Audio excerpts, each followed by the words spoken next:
વાત કરીએ માંગરોળની તો માંગરોળમાં ફરી બાયપાસ પર અકસ્માતની ઘટના સર્જાઈ।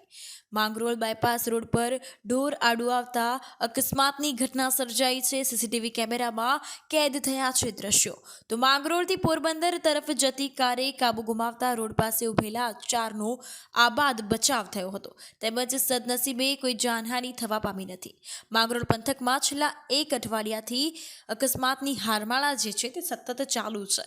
આ અઠવાડિયામાં કેટલાક લોકોને ગંભીર ઇજા તો 2 લોકોના કમકમાટી ભર્યા મોત નિપજ્યા છે। થોડા દિવસ પૂર્વ કેશોદ રોડ પર બે બાઇકના અકસ્માતમાં માનખેત્રાના એક વૃદ્ધનું મોત થયું હતું। તો સેપા હુસેનાબાદ રોડ પર બેફામ રીતે અજાણ્યા વાહને એક બાઇક ચાલકને કચડી નાખતા તેમનું ઘટના સ્થળે મોત નિપજ્યું હતું। ત્યારે આ દ્રશ્યો જે છે તે સીસીટીવી કેમેરામાં કેદ થયા છે। માંગરોળમાં અકસ્માતના બનાવો સતત વધી રહ્યા છે, ત્યારે રખડતા ઢોરના કારણે અનેક લોકોને અકસ્માતનો ભોગ બનવું પડતું હોય છે।